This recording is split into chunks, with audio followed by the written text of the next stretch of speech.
दोस्तों, हम सभी भारतीय रिपब्लिक डे को सेलिब्रेट तो करते ही हैं, पर आखिर रिपब्लिक डे या गणतंत्र दिवस है क्या? दोस्तों, the day of all Indian, जहां हम सेलिब्रेट करते हैं एक महान डाइवर्स कंट्री की यूनिटी, कल्चर और हमारी शौर्य को।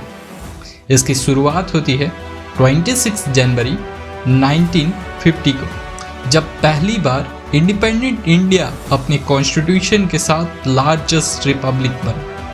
रिपब्लिक का मीनिंग क्या है?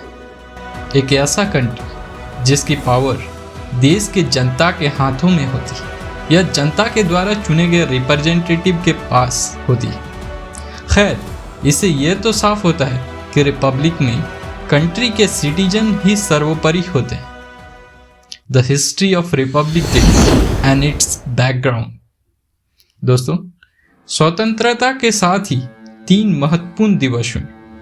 15 अगस्त 1947 इंडिपेंडेंस डे, 26 नवंबर 1949 कॉन्स्टिट्यूशन डे, 26 जनवरी 1950 इंडिपेंडेंट पाने के बाद भी समय के पूर्व गवर्नमेंट ऑफ इंडिया एक्ट 1935 से इंडिया पर रूल किया गया, जो ब्रिटिश एम्पायर के द्वारा लागू किया गया था, जिसे 26 जनवरी को कैंसिल कर भारत अपनी संविधान को लागू कर एक लार्जेस्ट रिपब्लिक में शामिल हो। दोस्तों, आपके मन में एक क्वेश्चन आया ही होगा, आखिर 26 जनवरी को ही रिपब्लिक डे के लिए क्यों फिक्स किया गया, जबकि संविधान तो पहले ही तैयार था?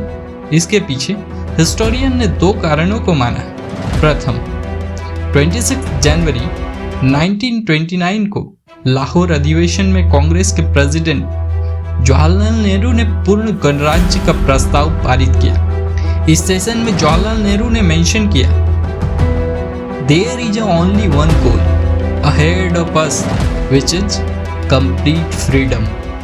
दूसरा, 26 जनवरी 1930 को ही कांग्रेस के द्वारा पूर्ण स्वराज की घोषणा की गई थी, इसलिए इंडिपेंडेंट और कॉन्स्टिट्यूशन कंप्लीट होने के बाद भी 26 जनवरी को ही कॉन्स्टिट्यूशन एडॉप्ट किया गया और इंडिया को लार्जेस्ट रिपब्लिक में शामिल किया गया। दोस्तों, रिपब्लिक बनने का सबसे महत्वपूर्ण उद्देश्य यह था कि भारत में सार्वभौमिक मताधिकार हो, जेंडर इक्वलिटी हो, चाहे वो कोई मेल हो या कोई फीमेल या अन्य कोई भी, सभी सिटीजन को एक समान अधिकार प्राप्त हो।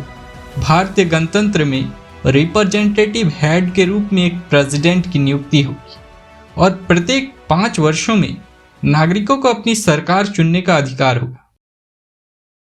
दोस्तों, 26 जनवरी 1950 को देश के प्रथम प्रेसिडेंट राजेंद्र प्रसाद ने पुराने किले के सामने ब्रिटिश स्टेडियम पर तिरंगे को फहराया एवं तिरंगे के साथ ही साथ भारत की 3 सेना, जिनमें शामिल थी इंडियन आर्मी, इंडियन एयरफोर्स और इंडियन नेवी के परेड को सैल्यूट किया। इस मंच पर prime minister Jawaharlal Nehru, last governor general C Rajagopalachari आदि शामिल थे। दोस्तों, ये परेड वर्तमान परेडों जैसी भव्य तो नहीं थी और ना ही कोई झांकी शामिल थी। आज भी भारत के सभी सिटीजन इस त्यौहार को सेलिब्रेट करते हैं, चाहे वो किसी भी धर्म, जाति, भाषा या रंग के। ये सेलिब्रेशन हमारी शौर्य, संस्कृति और विविधता में एकता को दर्शाती है। इसी कारण से भारत सबसे महान देशों में से एक है। धन्यवाद दोस्तों, जय हिंद और रिपब्लिक डे यानी कि गणतंत्र दिवस की आप सभी को हार्दिक शुभकामनाएं।